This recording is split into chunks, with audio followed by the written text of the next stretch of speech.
Chat. You just gotta let it go.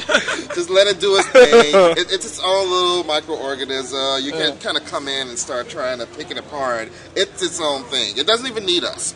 Half the time it has nothing to do with what we're talking about or what's going on in the game. I love our chat. Those guys just doing their own thing, which is awesome. I like that. I like it to be like that.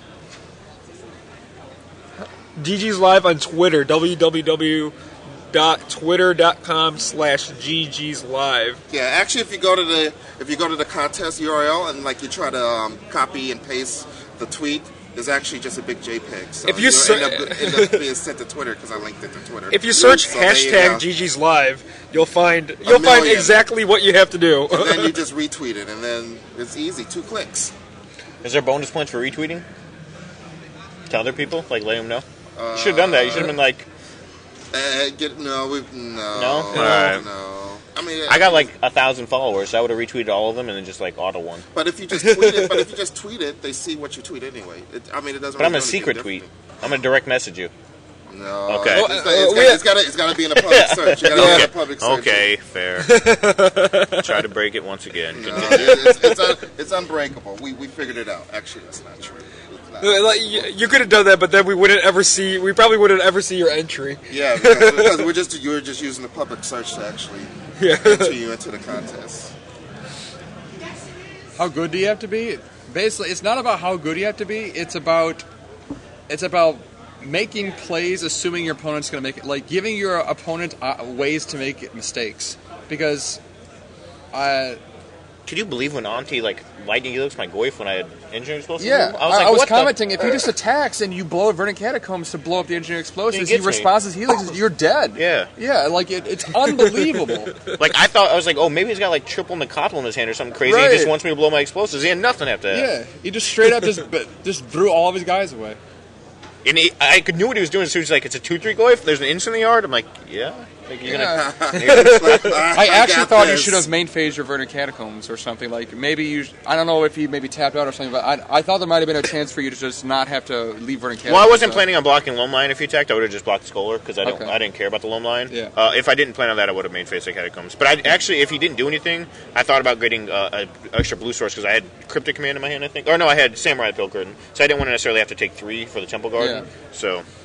I didn't expect him to try to heal. I don't know why he took your Jetta either with the Sculler. To be fair, that was a tough Sculler. There's a lot of stuff in there. Yeah, I think... Well, he couldn't take... He had Spell Pierce already? He had Spell Pierce already, and you didn't have a 4th land, and you weren't going to play Jetty that next turn. Yeah. So he should have taken Click, I think. Yeah, that's exactly what I was saying, because he can't take Samurai the Pilgrim because you had fetched a Missing Rainforest for an untapped white source. Yeah. And Tarmogoyf was a 2/3, so you're going to Click was your only play.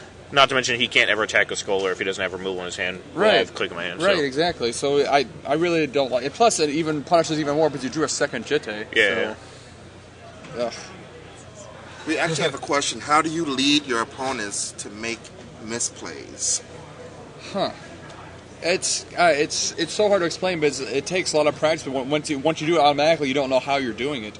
Yeah. Well, I think it doesn't have a lot to do with trying to give make a situation where your opponent has more options than they need.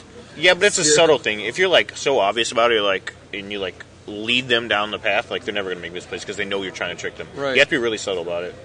The Jedi Mind Trick is not about being blatant and over the top and flamboyant. You have to just almost be yourself, but slowly lead them into things. I can't remember what somebody had 2 meddling mages in play. And the guy went to go Echoing Truth. Or no, he went to go... Echoing Truth his opponent's 2 meddling mages. One was on Smother, one was on Hexmage. Sorry. I didn't see this. One was Hexmage, one was Smother. He's Echoing Truth, your meddling mage on Smother. And you let him know it's the one on Smother is irrelevant. Yeah, and the guy replayed... He only had enough money to play 1 meddling mage, played on Smother, and he Hexmage 1. Just little things like that. You have to slowly put that's it. But at the same time, if you try to do that, you're going to make mistakes yourself. So you have to kind of develop your other skills first. I'm actually a huge fan of pretending to be as stupid as possible, so your opponent underestimates you. For instance, in this tournament, I had all white-bordered lands, and all the white-bordered cards I could have possibly had, I had. So when your opponent opens up with a white-bordered mountain and cycles monstrous carry bid, what do you really expect? What's going on here? To be fair, it's a little harder when you're a national champion. Well, look, all right. Maybe we could do it to a bunch of foreigners. Yeah, absolutely. and basically like ask like really obvious questions, like, "Oh man, that was a really bad play. I shouldn't have done that," and then blow them out because you made the right play. And So what we're saying is that you should just concentrate on playing well first. yeah, basically play well you first, always. like everybody. I'm not a huge fan of. I know Chapin talks a lot about mind games in his articles, but It's basically, just popular. It's for the people Right, who and it's think not- it's cute. It's not actually real. Right, and it's not happening every game. You shouldn't Yeah. try to make it happen. If the situation Yeah. arises, then you can take advantage of it, but you don't actually seek out much Jedi mind tricks. Like you should be much more. You should concentrate on making less than 10 mistakes a game before you start doing that stuff. Because most people, that's about how many mistakes they make per game. 10, that's a lot. You think it's a lot, but it happens. Like, Are we talking legacy? Because you can make like 5 mistakes on turn 1. Like, Right. Exactly. Oh, I know. We've seen those. I've made a mistake turn 1 that I didn't know about until turn 3. Like I just played the wrong land. Yeah, I'm like, played the wrong land. oh man, why? Oh, you sacked your land the wrong time? You pitched the wrong card to force a will? Yeah. I played the wrong land. You wastelanded. Like, oh, I can't play this spell. Oh, that's awkward.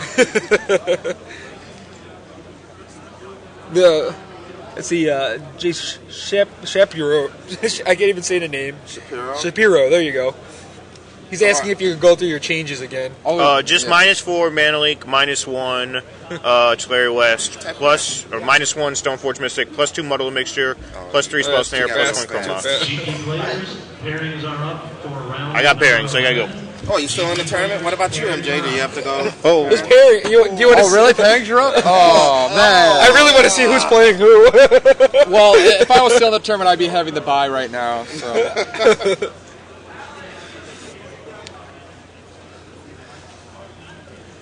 All right, so we have another feature match coming up. Should I go? What happened to? I could. Well, Ben kind of. He disappeared. I think he like stuck a needle through his finger or something because he was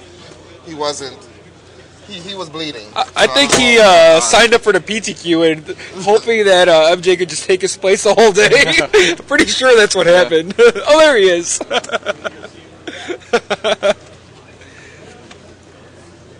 All right, so you still feel good about the Boros deck today?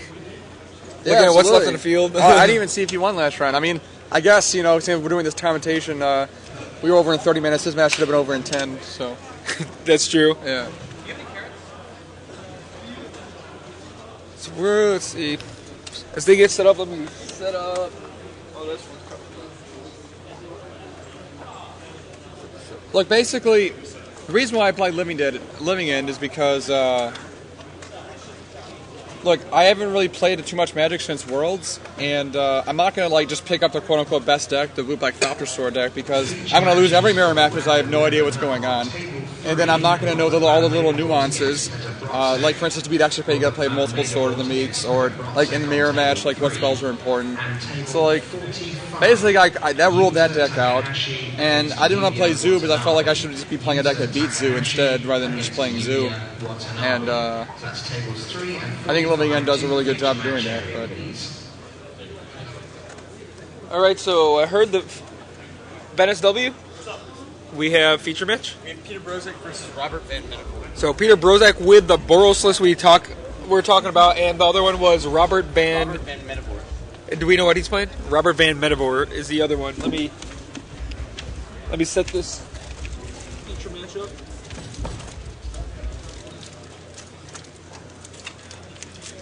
Are you coming back here? Yep. Do you know who's With 3. With the top one. I mean who's who? Yes.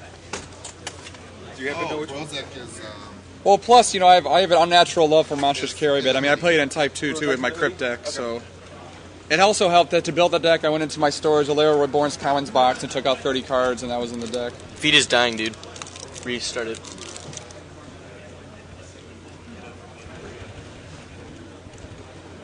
Stop.